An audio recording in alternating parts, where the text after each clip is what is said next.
नमस्कार छ सबैलाई, स्वागत छ मेरो च्यानलको न्यू भिडियोमा। यदि तपाईले प्रयोग गर्नु भइरहेको एनटीसीको सिम तपाईको नाममा छैन र तपाई आफ्नो नाममा गर्न चाहनुहुन्छ, नामसारी गर्न चाहनुहुन्छ भने आजको भिडियो तपाईको लागि हो। यस भिडियोमा म अफिसियल वेबसाइटबाट स्टेप बाइ स्टेप एनटीसीको सिम आफ्नो नाममा कसरी गर्ने भनेर प्रक्रिया देखाउने छु। त्यसैले भिडियो अन्तसम्म हेर्नुहोस्। सबभन्दा पहिला तपाईहरुले ध्यान पर्ने कुरा छ कि जुन नम्बर तपाई ट्रान्सफर गर्न चाहनुहुन्छ त्यो सिम तपाईनिर हुन आवश्यक छ र त्यसपछि तपाई डकुमेन्टमा के अपलोड गर्न चाहनुहुन्छ, भोटर कार्ड, सिटिजनशिप, पासपोर्ट, त्यसपछि ड्राइभिङ लाइसेन्स जे गर्न चाहनुहुन्छ त्यो तपाईनिर आवश्यक हुनु पर्यो र त्यसको दुवै तर्फको फोटो पनि तपाई क्लिक गरेर आफ्नो मोबाइलमा राख्नु होला अथवा कम्प्युटरबाट गर्दै हुनुहुन्छ भने कम्प्युटरमा राख्नु होला र त्यसपछि तपाईको मोबाइल एउटा अझै मोबाइल नम्बर हुनु पर्यो, एउटा इमर्जेन्सीको लागि एउटा अझै नम्बर एड गर्नुपर्ने हुन्छ र तपाई 3 दिन भित्रमा कुराकानी गर्नुभएको 5 वटा नम्बर तपाईले अनिवार्य त्यसमा हाल्नुपर्ने हुन्छ। त्यो भेरिफिकेसन भएपछि तपाईको नाममा तपाईको सिम हुन्छ। त्यो गर्नको लागि तपाईहरु कुनै एउटा ब्राउजर खोल्नु होला र कसरी गर्नुपर्ने छ त्यो तपाईहरु हेर्नुस्। सबभन्दा तपाईहरु यहाँनिर सर्च गर्नु होला एनटीसी केवाईसी अपडेट र त्यसपछि तल गरेर यो जुन छ वेबसाइट यसमाथि तपाईहरु जानु होला र तपाईहरु यहाँबाट एक्सेस कस्टमर प्रोटोकल छ त्योमा क्लिक गरेर यहाँनिर जुन नम्बर गर्नु छ त्यो नम्बर सबभन्दा पहिला यहाँनिर इन्टर गर्नु होला र त्यसको ओटीपी हालेर नेक्स्ट गर्नु होला। साथीहरु यो फर्म मैले एकचोटी सबमिट गरेको थियो। यहाँनिर हेर्नु यहाँनिर रिसबमिटेडको अप्सन आउँदैछ। म यसमा क्लिक गर्छु। यो जति बाँकी डिटेल छ म सबै यहाँनिर इन्टर गरेको छु र यो चाहिँ रिजेक्ट भएको थियो, यसकारण म फेरि यहाँबाट रिसबमिट गर्छु। रिसबमिट गर्दाखेरि यहाँनिर फर्स्टमा पर्सनल इन्फर्मेसन छ, त्यसपछि मोबाइल नम्बर, कन्ट्याक्ट नम्बर यो जति छ सबै इन्टर गर्नु होला तपाईहरु। बेसिक इन्फोमा तपाई आफ्नो नाम, जन्म मिति, यहाँबाट जेन्डर सिलेक्ट गर्नु होला। यहाँनिर म्यारिड स्टेटस यहाँबाट सिलेक्ट गर्नु होला। अकुपेसन, ल्याङ्ग्वेज सिलेक्ट गर्नु होला, कुन ल्याङ्ग्वेज बोल्नुहुन्छ र यहाँबाट भिजिट अफिस सिलेक्ट गर्नु होला। म यहाँनिर सर्च गर्छु।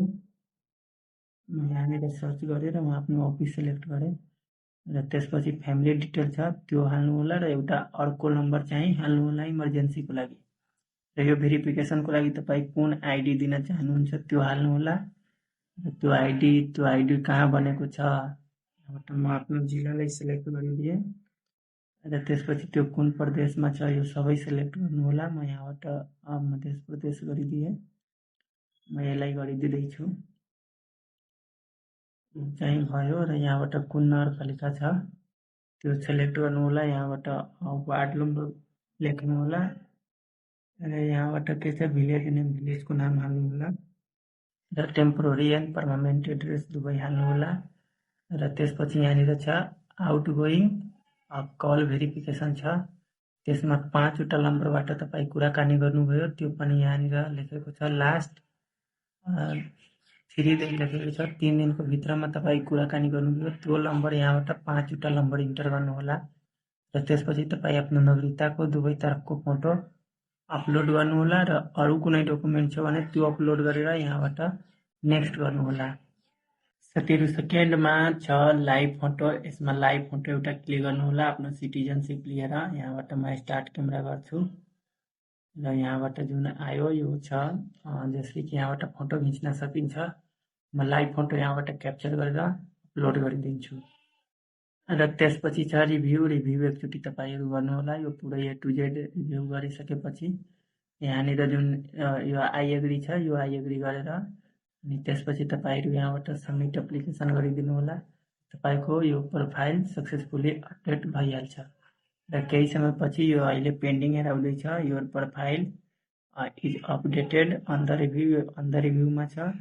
केही समयमै तपाईको यो मोबाइल नम्बर तपाईको नाममा अपडेट हुन्छ। यसरी घरमै बसेर अफिसियल वेबसाइटबाट एनटीसी सिम ओनरशिप ट्रान्सफरको लागि आवेदन दिन सक्नुहुन्छ र एउटा कुरा याद राख्नुहोस्, सिम ओनरशिप ट्रान्सफर अन्तिम रूपमा नेपाल टेलिकमले भेरिफिकेसन गरेपछि मात्र पूरा हुनेछ। यदि थप भेरिफिकेसन आवश्यक परे नेपाल टेलिकमले सम्पर्क गर्न सक्छ। जुन अफिस तपाईले सिलेक्ट गर्नुभयो 2 दिन भित्रमा भएन भने एकचोटी तपाई त्यहाँ भिजिट गर्नु होला। र यो भिडियो उपयोगी लाग्यो भने लाइक गर्नु होला, साथीहरुसँग शेयर गर्नु होला र यस्ता खाले भिडियो हेर्नको लागि हाम्रो च्यानल अथवा पेजलाई फलो सब्स्क्राइब गर्न नबिर्सनुहोला। Thanks for watching our video.